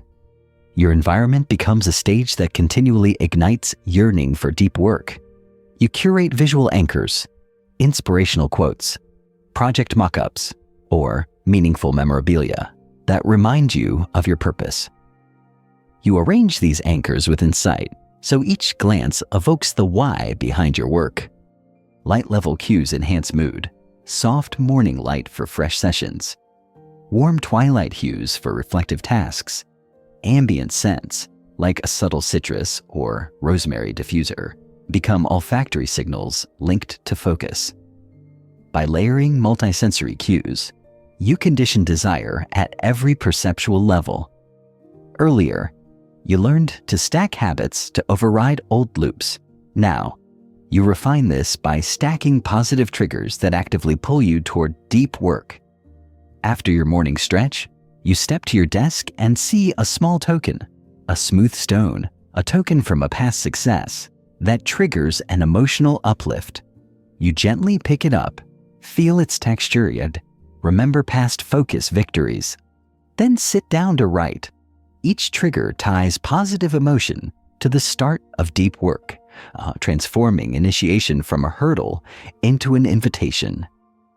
Your rewired brain treasures delayed rewards more than instant ones, but you still need intermediate rewards to sustain motivation. You create deferred gratification rituals. When you finish a 3-hour deep work container, you reward yourself with a brief call to a friend, a chapter of a novel, or a mindful cup of your favorite herbal tea. Because you've heightened the perceived value of these activities through detox and habit stacking, they now feel richer. This ritual balances anticipation with payoff, keeping you engaged across long sessions. Desire isn't purely mental, it's bodily. You engage your physiology to anchor motivation before deep work. You stand tall, arms overhead, and take 3 power breaths, invoking a sense of readiness. You adopt a focused posture, feet planted, spine aligned that carries kinase messages through your body, aligning biochemistry with intent. Through embodied rituals, your physical state becomes a catalyst for cognitive engagement, making desire visceral. Humans are storytelling creatures. You craft a personal narrative in which you're the protagonist overcoming obstacles through deep work. You maintain a short hero's journey journal each day. You note the challenge faced, the strategies used, and the lesson learned. Over time, you see a coherent storyline of growth, resilience, and mastery. This narrative fuels desire. Rather than seeing deep work as an isolated task, you frame it as chapter after chapter in your unfolding saga of achievement. Desire thrives in community. You join or form a focus cohort, a small group of peers committed to deep work. You share goals, progress updates, and pit stops openly. When you hear how someone else overcame mid-session fatigue or celebrated a breakthrough, you feel motivated to replicate those successes. Social proof infuses desire with collective energy, making deep work part of your social identity. Desire is deepened by cultivating mastery-oriented challenges, projects that stretch your abilities just beyond current limits. You design tasks with escalating complexity, so each new skill acquisition triggers delight. When a solution clicks, you feel not only relief but pride in your growing competence. Mastery, more than raw output, becomes the sought-after reward, infusing meaning into each deep work session. For desire to flourish, deep work must intersect harmoniously with all aspects of your life. You integrate work with day-to-day routines, brainstorming during a sunrise walk, sketching ideas on a restaurant napkin, reviewing insights while brewing coffee. This ecological integration breaks the separation between work and life, making deep thinking a continuous and enjoyable thread rather than a scheduled chore. You use affirmations, concise, present tense statements like, "I love immersing in focus," or "Deep work energizes me," repeated at strategic moments. You place these affirmations on sticky notes at your monitor's edge, or set them as gentle daily reminders on your phone's lock screen. Over time, these narratives burrow into subconscious corridors, gently guiding automatic behaviors toward deep work. You cultivate gratitude for your discipline, the fact that you show up again and again, despite challenges. Each day, you write one gratitude note for your own efforts, "Thank you for sitting through difficulty," or "I appreciate my persistence today." This inward gratitude shifts your perspective. Discipline ceases to feel like a heavy burden and becomes a source of self-respect, further fueling desire to maintain your practice. Desire also emerges through play. You introduce playful challenges, timed sprints where you see how much you can accomplish in a fixed period, or creativity games like writing a paragraph in rhyme. These playful deviations tap into your childlike curiosity and inject joy into work. The laughter and novelty create dopamine bursts that anchor associations between deep work and fun. Finally, when setbacks occur, days when deep work feels flat or resistance resurfaces, you lean on your identity. You remind yourself, "I am a focused creator who persists," and you proceed with compassion. You know desire may ebb, but it will flow again because it's grounded in who you choose to be. This resilience ensures that desire remains enduring, not ephemeral. Having transformed discipline into desire, you stand poised to integrate your newfound cravings into lifelong rhythms. The next chapter will guide you in mastering mental clarity, detoxing inner noise, refining focus's subtler edges, and ensuring that your mind remains a luminous chamber for creativity. But for now, revel in the pleasure of desire. Deep work has become your chosen delight, and each session awaits with magnetic pull. You notice a subtle tension beneath your triumphs, a cacophony of thoughts, to-do reminders, and half-finished mental loops vying for your attention. Even in your focused sanctuary, your mind can feel cluttered, like a cluttered desk in need of a clear surface. In this chapter, you detox your inner world, clearing mental noise so that deep work arises from a place of crystalline clarity. You begin by recognizing that external detox from devices and interruptions are only half the journey. The other half lies within, the web of open loops, unresolved concerns, and stray ideas that crowd your cognitive space. This mental clutter drains energy, fragments focus, and stifles creativity. Your first tool is the brain dump, a no-judgmental purge of everything swirling in your mind. You grab a notebook or digital note and set a timer for 5 minutes. You write without stopping.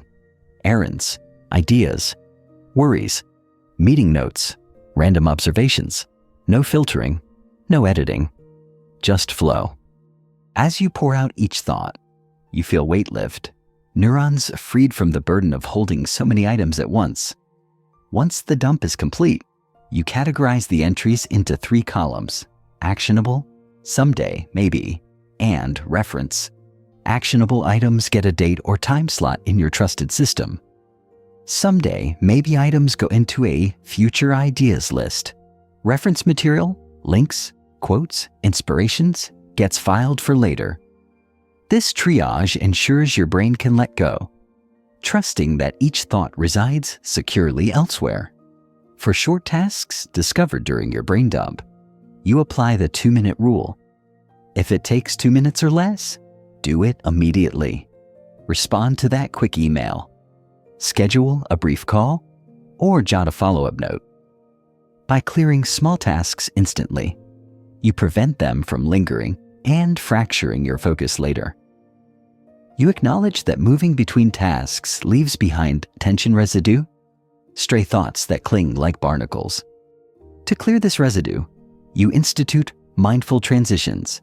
At the end of each work block, you pause, close your eyes, and take 3 deep breaths, imagining exhaling leftover fragments. This simple ritual resets your mental slate, preparing you for the next focus phase. You extend clarity to your digital realm by adopting single-tab browsing during research or writing. 1 tab, 1 topic, no branching distractions. As ideas arise, you capture them in a sidebar note, then return immediately to your single tab. This practice trains your mind to focus on one thread, reducing the risk of digital tangents. You integrate a daily 5-minute meditation practice focused solely on the breath. Sitting quietly, eyes gently closed, you observe thoughts as passing clouds without engaging. Each time your mind wanders, you welcome the distraction and then softly guide attention back to the breath. Over weeks, this practice builds the mental muscle for noticing and releasing intrusive thoughts in the midst of deep work. Just as you declutter your desk, you declutter your mental workspace with visualization. You imagine a whiteboard in your mind, erasing scribbles until only a single core task name remains. This mental act of wiping clean reinforces focus, reminding your mind that only the current objective occupies your inner stage. You create a personal do not disturb protocol for your mind. During deep work, you defer non-urgent thoughts by mentally tagging them. Later, idea about marketing, note mood entry, and trust your external system to remind you. You resist the urge to entertain every intrusive thought, knowing they'll be captured and addressed when the time is right. You adapt your focus intervals to include thought pause breaks every 45 minutes. You dedicate 2 minutes to open reflection, during which you examine emergent ideas, questions, or concerns. Jot them down, then resume work. This built-in mental maintenance prevents clutter accumulation without derailing flow. Beyond tasks, emotional undercurrents can cloud focus, stress, self-doubt, or excitement. You establish a short journaling ritual at day's end. You spend 5 minutes writing how you felt, what distracted you, and what inspired you. This emotional unloading fosters self-awareness and disentangles mood from productivity, making subsequent deep work less encumbered. You practice mindful listening to your inner dialogue during breaks. Rather than judging thoughts, you observe their tone and pattern. Ah, here's the worry voice about tomorrow's meeting. Or, there's the excitement chime about a new idea. By noticing without reaction, you demystify inner chatter, reducing its power to derail focus. You designate 2 locations, your workspace and a separate reflection nook, where you interleave deep work with mental resets. After a deep block at your desk, you move to the nook, a comfy chair, a soft light, for a 2-minute mental clear. The change of scenery cues your mind to shift from creation mode to reflection mode, aiding mental declutter. You keep a single task journal beside you during work, jotting only the key points you're on. As thoughts drift, you record a 1-line reminder, then immediately return to the primary task. This lightweight tether prevents your mind from accumulating stray threads, each captured succinctly for later follow-up. At week's end, you perform a mindspace audit. You review your brain dump logs, journals, and single task entries. You look for recurring themes, perhaps anxiety about deadlines or sparked creative ideas, and adjust your planning or self-care accordingly. This meta-reflection keeps your mental ecosystem healthy and responsive. When inner noise persists, you employ sensory buffering, a brief period of silence, dimmed lights, or eyes-closed awareness. This sensory downshift calms the mind's storm, reinforcing the contrast between mental clutter and serene focus. Even 60 seconds of quiet can reset your cognitive bandwidth dramatically. As the chapter winds down, you breathe in the spaciousness you've reclaimed within. The mental landscape feels ordered, a blank slate for your deepest thinking. You carry this clarity forward, ready to embrace the fertile void that precedes creativity.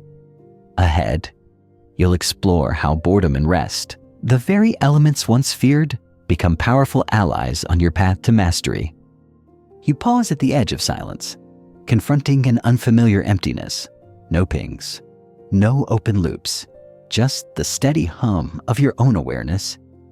In that void, you discover a fertile ground, a space where creativity, insight, and rest converge. In this chapter, You learn to embrace boredom and rest not as obstacles to productivity, but as catalysts for deeper thinking, emotional recalibration, and profound inspiration. Boredom feels uncomfortable, a gnawing restlessness that tempts you toward distraction. Yet neuroscience shows that when the mind is unstimulated, the default mode network activates, allowing for subconscious problem solving, mind wandering, and novel associations. Instead of fleeing boredom, you lean into it, noticing how your mind begins to generate unexpected ideas when deprived of easy stimuli. You experiment during a microcontainer. You set aside a 10-minute boredom buffer. No phone, no music, no task. At first, you itch to escape. But as seconds tick, mental images surface, glimpses of a solution to last week's challenge, an unrelated yet brilliant connection between two concepts, a memorable metaphor for your project. Boredom turns from enemy to guide. Rest is more than passive downtime. It's active biological recovery. During rest, the brain consolidates memories, clears metabolic byproducts, and resets neurotransmitter balance. You schedule deliberate rest containers, 45 minutes of undemanding activity such as gentle walking, creative doodlings, or listening to instrumental music, followed by a short reflection on any insights gained. This practice ensures rest fuels creativity rather than drift. Alongside rigid deep work containers, you incorporate unstructured creative time, windows where there is no specific output goal, only presence with materials.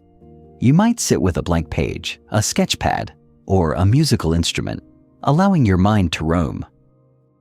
With no performance pressure, you tap into childlike curiosity, experimenting, exploring, and observing what emerges.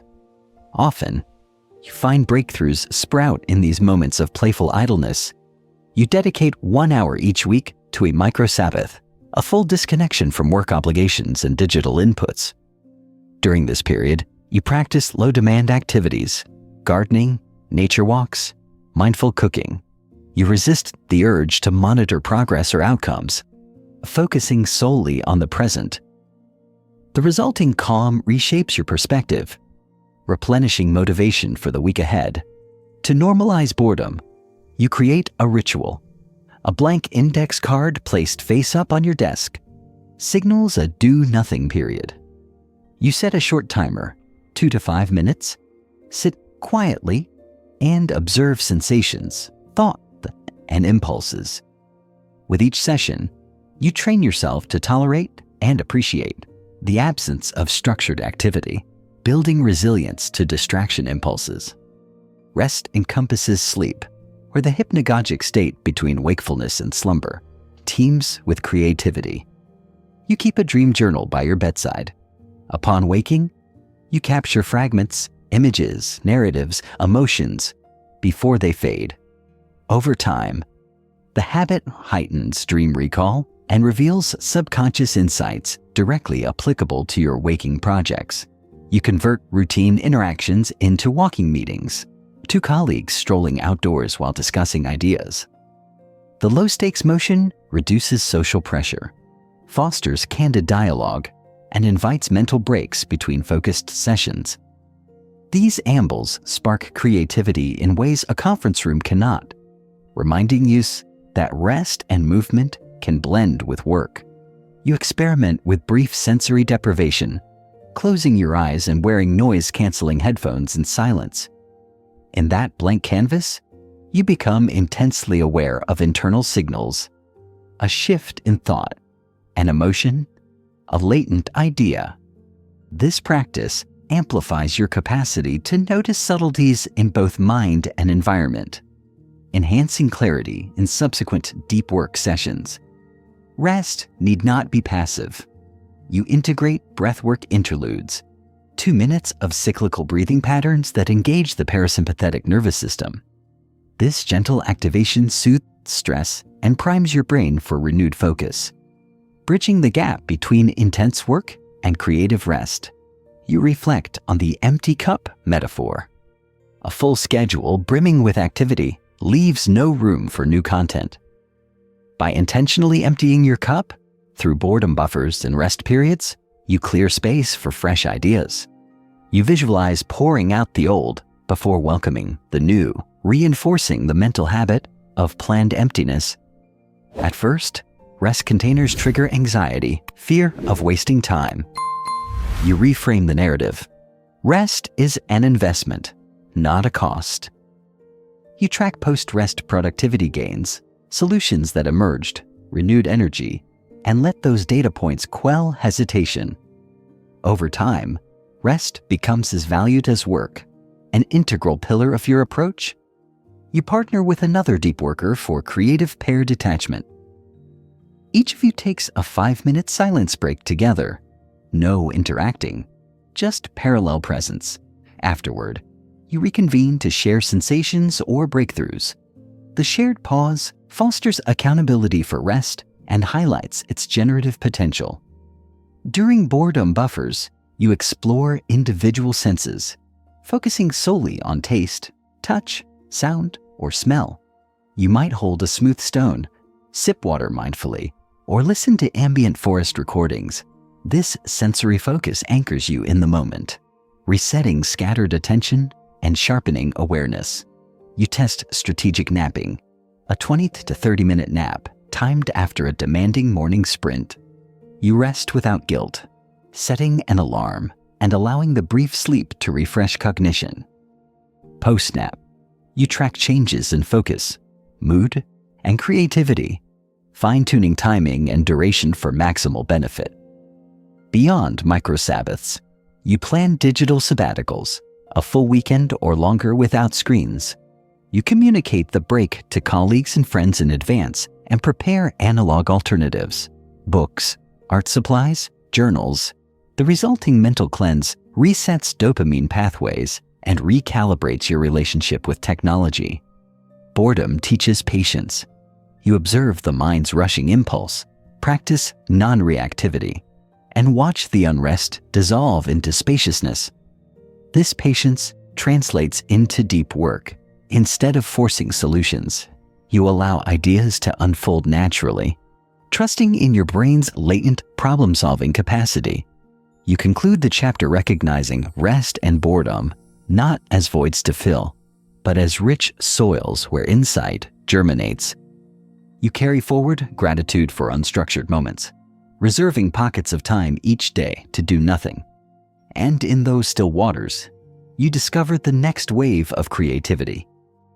You've tamed distraction, molded your environment, fortified endurance, and rewired your rewards. Now you embark on the final forge, intentional focus, the art of directing your attention with unwavering precision. In this chapter, you master the cognitive science of attention, cultivate rituals that sharpen your beam, and adopt strategies to sustain profound immersion even as the world buzzes around you. You begin by acknowledging attention's finite nature, like a flashlight in the dark. Your mind can illuminate only one spot at a time. Intentional focus means choosing exactly which patch of the mental landscape to reveal, and keeping the beam there until it fully exposes hidden terrain. Neuroscientists describe attention in 3 modes. Manner 1, alerting, general readiness, like standing at the edge of a forest, senses primed. Inu, orienting, directing your spotlight precisely onto a target, as when you track a bird's flight. 3, executive control, sustaining and switching focus, resisting distractions, and managing multiple subtasks. Deep work demands mastery of orienting and executive control. You train alerting by morning rituals, cold water splash, brisk stretch, which prime readiness. Orienting comes from clear goals, executive control from disciplined practice. Before each focus session, you articulate a micro-intention, a precise, outcome-based statement. Outline 3 key points for Chapter BQ. This clarity directs your orienting system. Your brain locks onto the defined target. You avoid vague aims like write something that, which scatter attention. As you work, you repeat the micro-intention silently whenever focus drifts. This verbal anchor re-engages executive control, guiding you back to the chosen mental territory. You employ attention anchors, short sensory cues that ground you in the present task. These might be a single word mantra, create, a tactile cue, pressing fingertips together, or a simple auditory signal, the first note of a focus playlist. Each anchor, repeated consistently, becomes conditioned. When you use it, your brain transitions rapidly into task mode. Internal distractions, wandering thoughts, emotions, urges, challenge your executive control. You meet them with the notice and label technique. When a thought arises, you label it. Planning thought, self-critique, random memory, then gently return to your anchor. This mindful metacognition detaches you from the distraction, neutralizing its pull without judgment. Large tasks overwhelm attention. You overcome this by chunking, breaking work into hierarchical layers: project, milestone, microtask, action step. Each level has its own focus container. You complete the smallest chunk in one session, then reorient to the next chunk. This scaffolding keeps your orienting system engaged without overload. Building on endurance techniques, you refine focus sprints, longer than Pomodoros, perhaps 50 or 75 minutes, followed by intentional recoveries. During recovery, you practice mental contracting. You flex your attention by briefly recalling key session points, then relax completely. This alternation strengthens both focus and flexibility in executive control. You minimize peripheral distractions by narrowing your visual field. You adjust window sizes, hide browser toolbars, and employ full screen modes. You may even use a physical focus frame, a piece of cardboard with a cutout, that sits over your monitor, limiting your gaze to the work area. This literal framing prevents stray stimuli from hijacking attention. Your auditory environment shapes attention. You curate playlists that reinforce focus rhythms, steady beats, or ambient tones aligned with your sprint durations. You avoid tracks with sudden tempo changes or lyrics that stimulate language centers. Over time, these soundscapes become Pavlovian. Hearing the playlist cues your brain that deep work has begun. You harness temporal landmarks, special time markers that reset motivation. Beginning sessions on the hour or after a brief pause feels like entering a fresh epic. You might also use weekly rituals. Monday morning intense setting calls your attention to long-term goals. Friday afternoon review sprints realign focus before the weekend. These landmarks punctuate time, preventing monotony and sustaining attention across days. Nature restores attention. You apply attention restoration theory by integrating brief nature exposures, viewing greenery from your window, walking under trees, or even caring for a small houseplant. These soft fascinations replenish attention, making it easier to reorient when deep work resumes. You employ focus apps not to restrict, but to support attention. Tools that gently nudge you back when app switches occur, or that track your active windows, provide feedback. Visual progress bars for sprint completion, reinforce orienting and executive control, combining external accountability with internal drive. When tackling complex multi-component tasks, you use the cumulative clone approach. You complete a microtask, then immediately repeat it, creating a second clone before shifting to a new microtask. This repetition consolidates procedural memory and sharpens focus, like a musician rehearsing scales before performance. Mid-session lapses demand swift resets. You adopt a focus reset protocol. Pause, close your eyes, take a deep breath, mentally recap your last 3 actions, then reopen your eyes and resume. This protocol leverages orienting and executive control in sequence to reclaim lost ground. Before each sprint, you run a brief visualization. You imagine yourself calmly navigating challenges, resisting distraction, solving problems, celebrating completion. This mental rehearsal primes neural circuits for actual performance, boosting focus consistency. You quantify focus quality, rating each sprint on a scale numbered 1 to 5. You note factors that influenced scores, energy level, environment, time of day, and adjust accordingly. Visualizing a focus quality graph over weeks reveals patterns, guiding your strategy refinement. You reinforce focus as part of your identity. You declare, "I am the kind of person who can immerse fully." You revisit this self-perception in morning reflections and end-of-day journals. Identity-centered focus cements executive control. Your brain works to align behavior with self-image. As you close this chapter, you sense a sharpened attentional lens. Your mind no longer drifts without invitation. Intention, ritual, and science fuse to make focus your most potent tool. Ahead lies Chapter 14, where you translate this mastery into consistent, lifelong habits, securing deep work as the core of your flourishing life. You stand at the summit of your deep work journey, distraction tamed, rituals ingrained, endurance fortified, rewards rewired, clarity achieved, boredom embraced, focus mastered. Yet mastery itself is not a static peak, but an evolving path. In this final chapter, you discover how consistency transforms deep work from isolated feats into a way of life.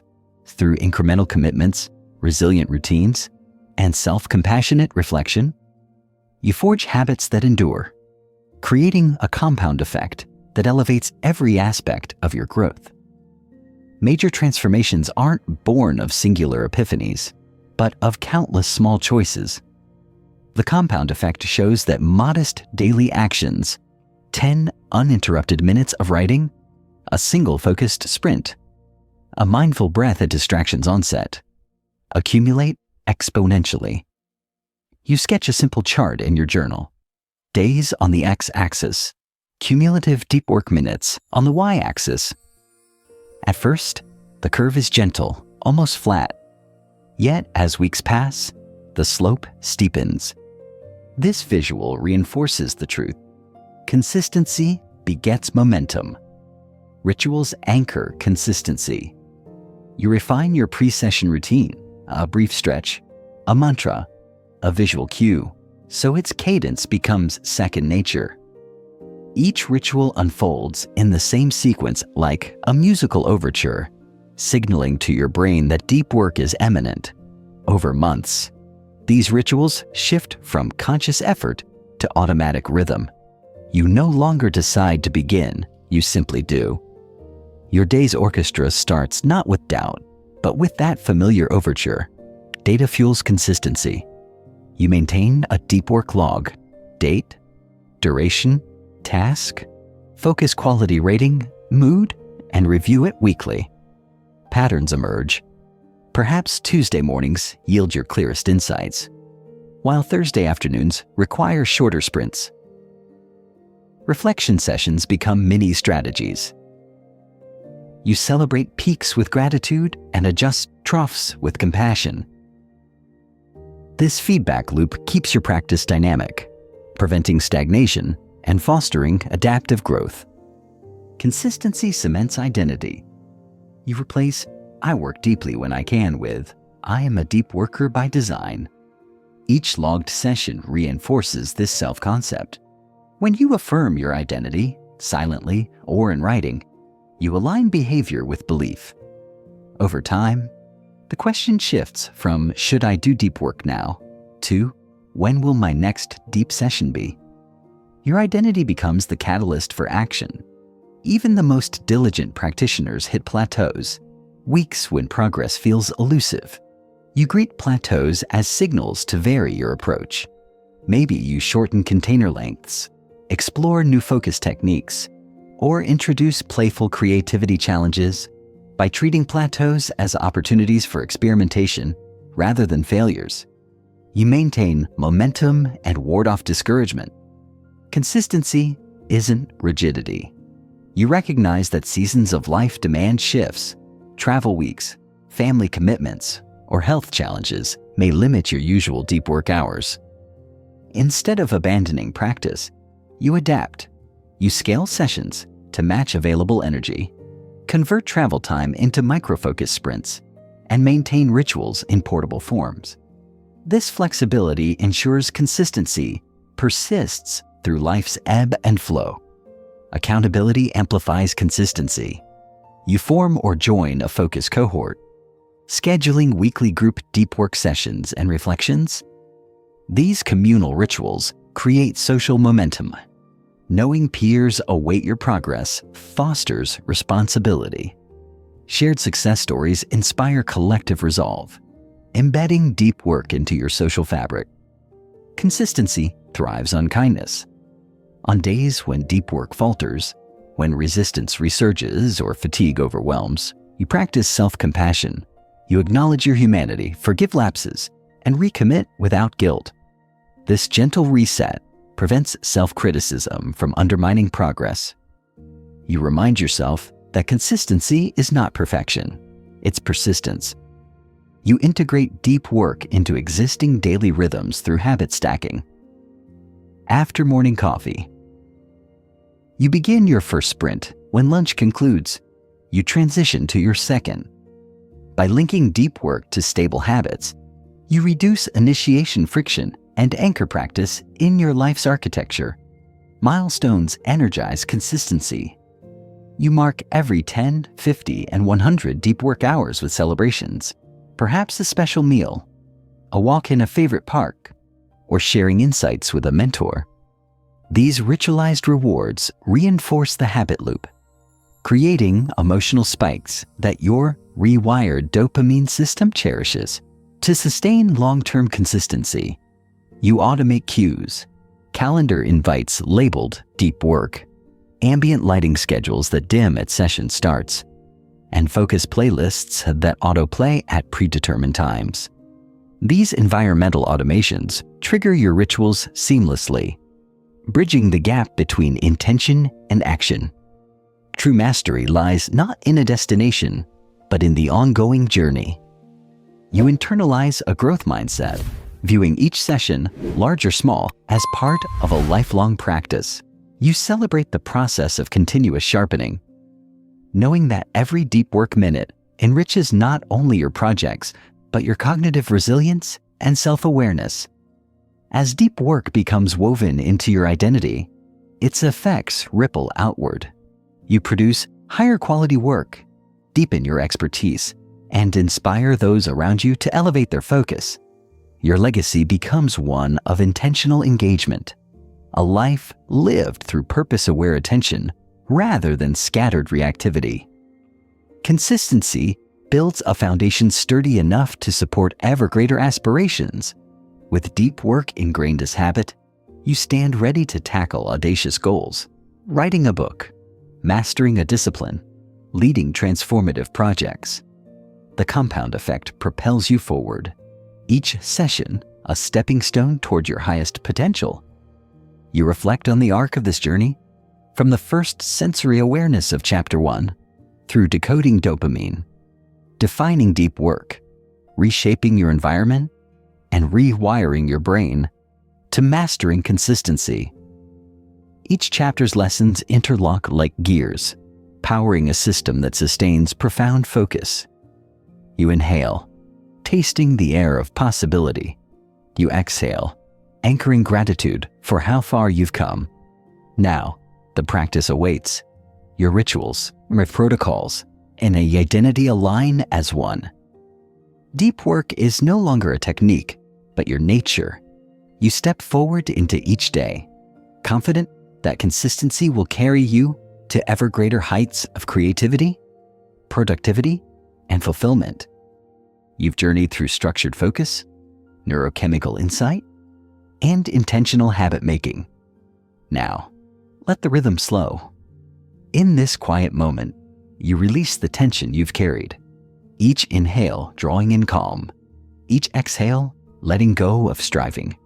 Feel the gentle rise and fall of your chest like a softly rocking boat on still waters. Imagine the edges of your mind unzipping, unfolding into a vast and open sky where thoughts drift like clouds, untethered and free. Allow your awareness to rest on the natural silence of your breath. No agenda, no to-do list, only this effortless pause. Notice how your shoulders soften, how the soft weight of your body meets the surface beneath you.